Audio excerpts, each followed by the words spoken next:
Ciao everyone! It's Alyssa coming at you with another slow fashion video. This week I wanted to talk about how to identify a quality garment, and then equally, what are some hallmarks of clothing that has been cheaply made. I've been wanting to tackle this subject for a long time because I really think it's so important regardless of what budget or price point you can work with.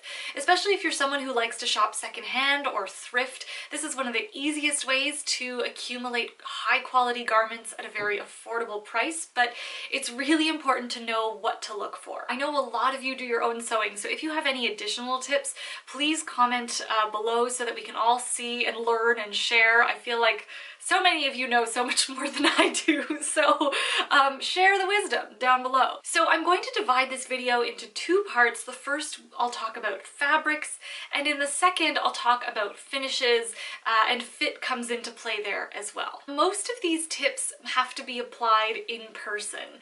This first one is all about just the feel of the fabric. Does it have a nice weight to it? This is also called the hand of the fabric. Does it feel soft and smooth?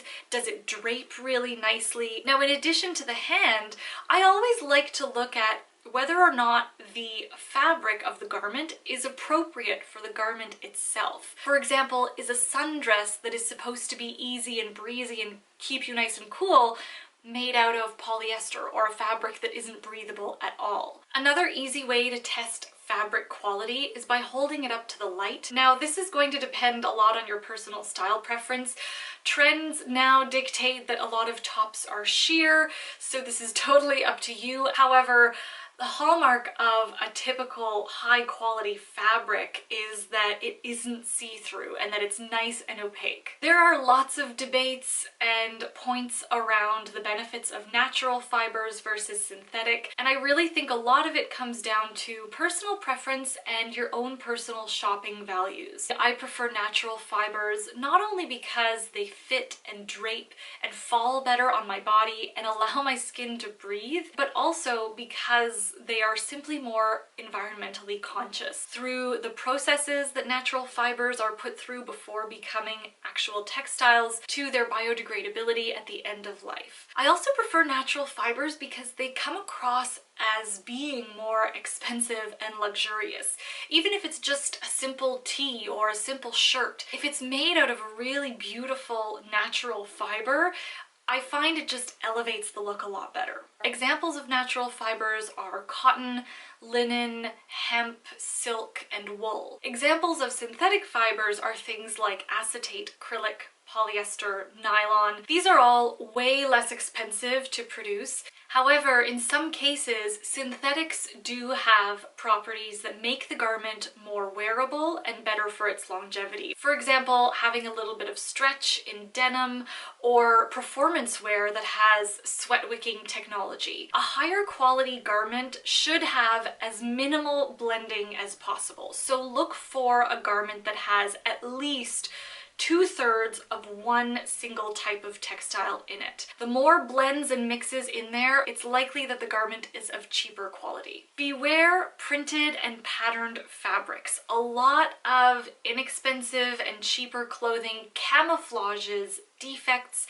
poor quality fabrics and materials with a print. I'm not saying this goes for all printed garments. However, pay extra attention to the finishes, the seams. I'm going to talk about those in a minute, but one way that you can easily identify quality in a printed garment is if the print lines match up at the seams. Okay, finishes. I feel like these are like the little nitty-gritty details. However, I really do think they're important to know, or maybe it's just me because I like nerding out on these things.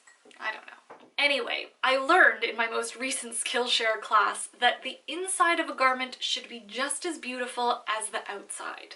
And that really stuck with me because, especially in my vintage clothing, I noticed this trait the most. So, number one, the stitching that you see at the seams or anywhere in the garment should be nice and tight.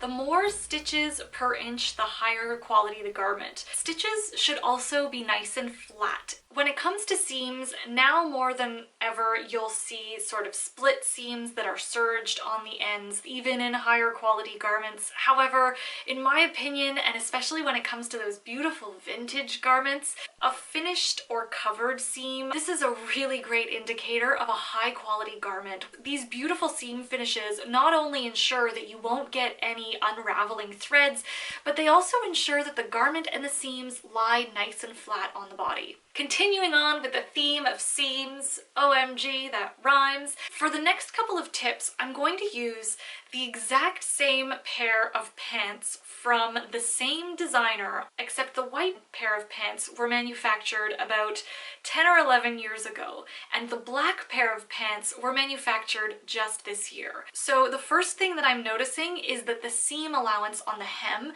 has been reduced. Another great indicator of quality is the lining. It should be made of a material that is sturdy, especially when it comes to pockets and things, so that they don't tear. You can see that on the white pants, the lining is a lot more luxurious and high-end, versus on the black pants, it looks like just a simple cotton lining. You can see on the white pair of pants that both the top and bottom of the pocket have been reinforced with extra stitching. And when it comes to things like darts at the back of the pants to allow the seat to fit in a more flattering and comfortable way, that's really important. You can see that there are more of those in the white pant, allowing for a better fit. This also goes for shirting. If you're someone who likes a more fitted and tailored look in your shirts, then look for darts at the back. But also when it comes to blouses or other type of shirts, even in a knit fabric, looking for a yoke at the back, that seam that goes across from one shoulder to another, is really important, especially if you're someone who has trouble fitting your shoulders. When it comes to things like buttons and zippers, they should feel pretty solid. And always check the buttons on a garment before you purchase it.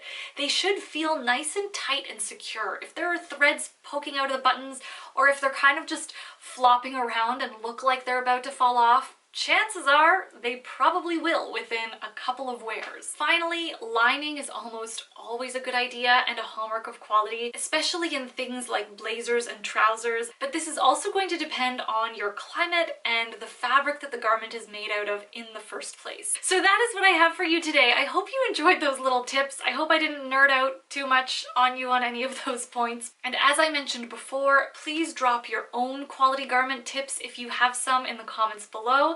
Thank you so much for watching. I hope you have an absolutely wonderful week ahead. I will be back in another slow fashion video. Oh, did I say give this video a thumbs up? Did I say hit subscribe? Hit subscribe. Jeez. Thank you so much for watching. Ciao!